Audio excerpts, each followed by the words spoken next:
हरे कृष्ण कृष्ण कृष्ण हरे हरे, हरे राम राम राम हरे हरे। तो प्रभुपाद कहते हैं कि तो मुझे दुख सहने दो, मादक वस्तुओं का सेवन करके मुझे दुखों को ढकने दो। व्यक्ति ये सोचता है कोई बात नहीं है, मैं कुछ ऐसी चीजें ले लूंगा नॉस्टैल्जिक, जिससे कि मैं नशे में रहूंगा, मैं भूल जाऊंगा। आदमी को तकलीफ होती है तभी कहते हैं वो जाके बोतल खोलता है बार में बैठकर, कि मैं सारे गमों को भुलाने आया हूँ। सारे गमों को भुलाने नहीं आया, तो अपने गम और बढ़ाने आया। गम और बढ़ जाते हैं। तो जैसे ही मादकता का प्रभाव समाप्त हो जाता है, दुख वापस आ जाते हैं। जैसे वो नशा उतरता है, दुख फिर से वापस आ जाते हैं। जैसे एनेस्थीसिया का इंजेक्शन दिया जाता है, सबको लगा होगा कहीं ना कहीं किसी ना किसी समय पर। तो जैसे उसका असर कम होता है, दर्द महसूस होता है, बहुत दर्द हो रहा है। मैं तो दांतों के बारे में एनेस्थीसिया लगवा लगवा के महसूस कर चुका हूँ। हाँ, कि एनेस्थीसिया लगा देता है वो, उस समय तो ठीक लगता है, चलो ठीक है कुछ भी कर रहा है पता नहीं चल रहा है। 12 घंटे के बाद, 10 घंटे के बाद पता लगता है वो ऐसे छूने पे दर्द होता है। कृत्रिम मादकता से जीवन के दुखों का हल नहीं किया जा सकता है। समाधान तो कृष्ण भावनामृत से होता है। मादकता ही लेनी है तो कृष्ण भावनामृत की लो ना। कृष्ण के भाव में पागल हो जाओ, वो मादकता होनी चाहिए। क्योंकि वो मादकता होगी तो जो आनंद आएगा, फिर नशा नहीं आएगा। वो नशा ऐसा है जो हमेशा चढ़ा रहेगा, उतरेगा नहीं। तो वो नशा चाहिए। ये टेम्परेरी नशे क्या काम के हैं जो कि अभी लो और 12 घंटे के बाद समाप्त, या 10 घंटे के बाद समाप्त। पैसे पैसे वसूल नहीं होते। इसमें पैसे वसूल होते हैं कि आप कृष्ण की भक्ति कर रहे हो, जीवन भर का नशा है वो। उस नशे को अगर आप पाने के आदी हो गए हो तो ये नशा अच्छा है। जैसे कहते हैं ना, ये दाग अच्छे हैं। तो ये नशा अच्छा है, जिस नशे को कर करके आप भगवान श्री कृष्ण की भक्ति कर सको। तो प्रभुपाद कहते हैं कि भगवान श्री कृष्ण और सामान्य जीव में एक अंतर यह है कि सामान्य व्यक्ति एक समय में केवल एक स्थान पर उपस्थित रह सकता है, और श्री भगवान श्री कृष्ण सारे ब्रह्मांड में हर जगह उपस्थित हो सकते हैं, साथ साथ अपने धाम में भी। तो ओमनी प्रेजेंट जो अंग्रेजी में एक शब्द है, इसी के लिए है कि भगवान अपने धाम में भी उपस्थित रहेंगे और सारे ब्रह्मांडों में भी उपस्थित रहेंगे, सारे जीवों में भी उपस्थित है वो। अगर ब्रह्मांड में उपस्थित है, इसका मतलब ये नहीं है कि वहां उनका जो आसन है वो खाली है। वहां पर भी विराजमान है वो, और यहां पर भी विराजमान है। व्यक्ति जो जीव है इस भौतिक जगत का, जो कंडीशनड सोल्ड है, बद्ध जीव है, बद्धात्मा है, वो उसमें ये योग्यता नहीं है। एक दिन और भी चर्चा में मैंने ये बताया था कि अगर वो यहाँ पर है, मुंबई में है, तो मुंबई में ही रह सकता है, चंडीगढ़ में साथ साथ नहीं रह सकता, नागपुर में नहीं रह सकता, कोलकाता में नहीं रह सकता। एक ही स्थान पर रहेगा, या तो यहाँ या वहां। लेकिन भगवान हर स्थान पर हर समय बराबर रह सकते हैं। आध्यात्मिक जगत में भगवान श्री कृष्ण का धाम गोलोक धाम वृंदावन कहलाता है, और भारत में स्थित वृंदावन वही गोलोक वृंदावन है जो पृथ्वी पर उतर आया है। प्रभुपाद इस सेंटेंस को और स्पष्ट करते हैं कि जब भगवान श्री कृष्ण अपनी अंतरंगा शक्ति से अवतरित होते हैं तो उनका धाम भी पृथ्वी पर उतर आता है, अपना धाम साथ लेकर चलते हैं।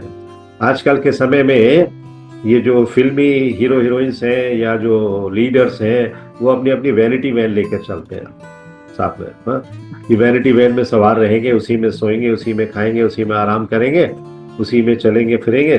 उस समय भगवान ऐसा करते थे कि पूरा का पूरा लोक अपना उठा कर ले आते थे। तो इसके बावजूद,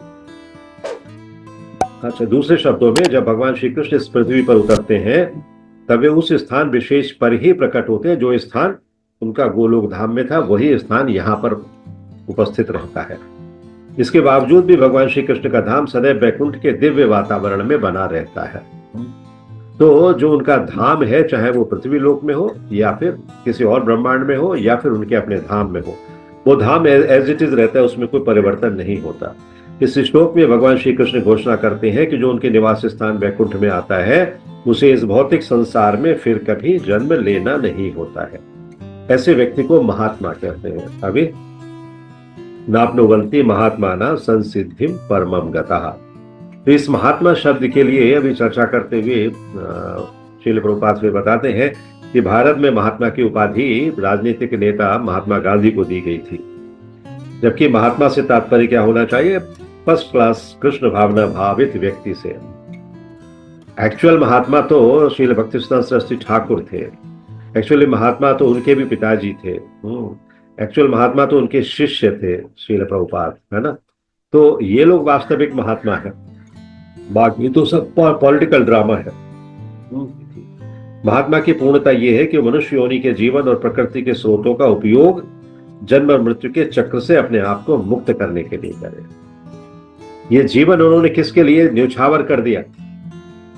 भगवान की भक्ति करने के लिए, और भगवान की भक्ति के माध्यम से वो जन्म और मृत्यु के चक्र से बाहर निकल सके।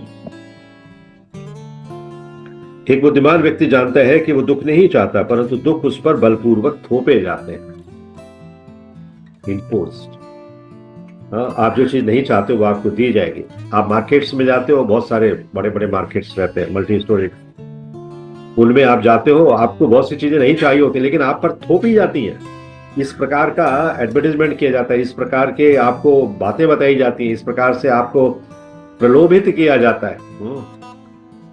अरे मैडम ये ले लो, इसके साथ में ये फ्री है, इतने साल की वारंटी है, ये आपके इस समय पे काम आएगी।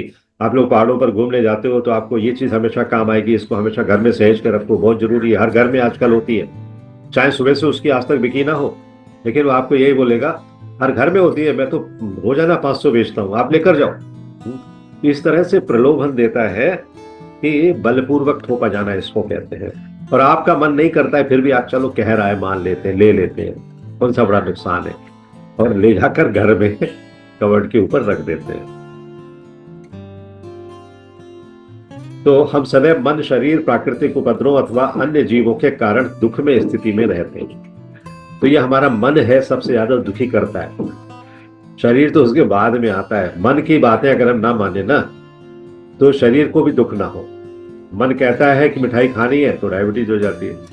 मन कहता है कि हॉट एंड स्पाइसी खाना है तो बीपी हाई हो जाता है। मन कहता है कुछ और चीजें खानी है तो वैसा शरीर बन जाता है। तो किसी न किसी प्रकार का दुख सदैव हमारे ऊपर थोपा जाता है। ये भौतिक संसार दुख के लिए ही बना है, सुख है ही नहीं यहाँ पर। और जब तक दुख नहीं होता है तब तक हम कृष्ण भावना भावित नहीं हो सकते। दुख होगा, तकलीफ में होंगे, तब भगवान की याद आएगी।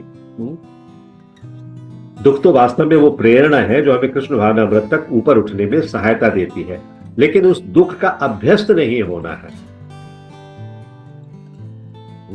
कि दुख चलो ठीक है, इतना तो बर्दाश्त कर लेता है शरीर, तो उतना दुख उठा लेते हैं, या इतने तो लोन हम बर्दाश्त कर सकते हैं, इतना कर्जा ले सकते हैं। हाँ, वो भी दुख है ना।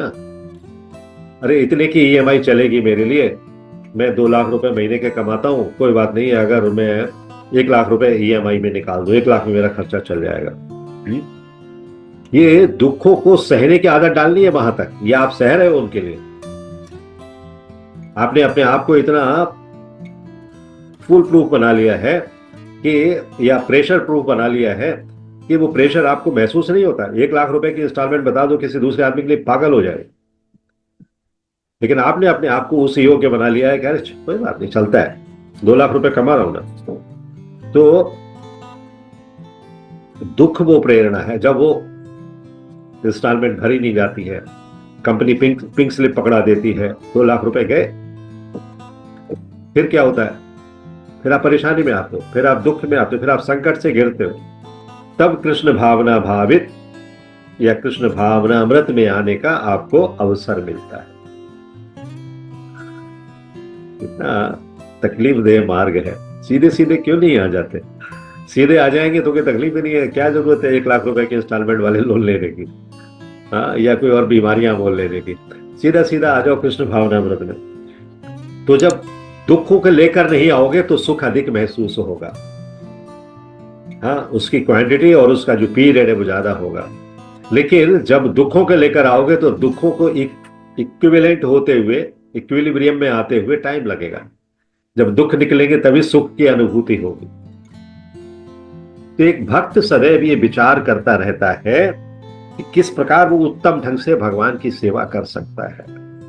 उत्तम ढंग से, ऐसे नहीं नॉर्मल ढंग से, उत्तम ढंग से। तथा एक भौतिकतावादी सदैव भी विचार करता है कि किस प्रकार वो अपनी इंद्रियों को आनंद दे सकता है। भक्त सेवा के बारे में सोच रहा है उन्हीं इंद्रियों से, और जो भौतिकतावादी है, मटेरियलिस्टिक है, वो उन्हीं इंद्रियों से अपने आनंद की बात सोच रहा है। इसलिए वो जब इंद्रियों के आनंद की बात सोचता है तो इंद्रियों से और उसके किए गए साधनों से वो आसक्त हो जाता है, निकल नहीं पाता वहां पर। एक बार आप घुस गए उस टनल में ना, नो रिवर्स गियर, चलते ही जाना है आगे तक। तो ये जो दशा है भौतिकतावादी की, वो उसके अज्ञान के कारण होती है। एक भक्त ज्ञान के कारण ये समझ पाता है कि उसे भगवान की सेवा में आनंद आ रहा है, और एक व्यक्ति दूसरा जो है वो अज्ञान के कारण अपने इंद्रियों के आनंद में आनंद महसूस करता है। तो ये अंतर हमें समझकर इस अंतर को दूर करना चाहिए। अब आप बताओ, भौतिक जगत में रहने वाला कोई व्यक्ति कभी तक सोचता ही नहीं है कि वो बाहर निकले, आध्यात्मिक जगत में जाए। ये ऐसे ही है कि हमेशा आप अपने रेस्ट रूम में, वॉशरूम में बैठे हुए हो, निकलना ही नहीं चाहते वहां से बाहर। क्या मतलब है? अरे भाई, उसके बाहर भी दुनिया है ना। आप उसी मल में बैठे रहोगे, वहां से बाहर नहीं निकलोगे। तो जो मटेरियलिस्टिक व्यक्ति है, जो भौतिकतावादी व्यक्ति है, वो उसी मल में फंसा रहना चाहता है, आसक्तियों के मल में। शौचालय आप जाते हो, बाहर आने का जितनी जल्दी जल्दी हो सके आपको बाहर आना है। भक्तों को तो वहां बिल्कुल भी समय नहीं देना है, और जितना आवश्यक है उतना ही समय देना है, उसके बाद बाहर निकल के आना है। लोग वहां पर बैठकर अखबार पढ़ते हैं, लोग वहां पर बैठकर स्मोकिंग करते हैं, लोग वहां पर बैठकर म्यूजिक सुनते हैं, लोग वहां पर बैठकर क्या क्या नहीं करते। बेडरूम में कम पैसा लगाएंगे, उस वॉशरूम में ज्यादा पैसा लगाएंगे।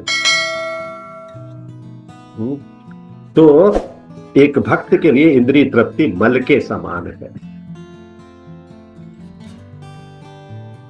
ऑलवेज ही डिस्कार्ड।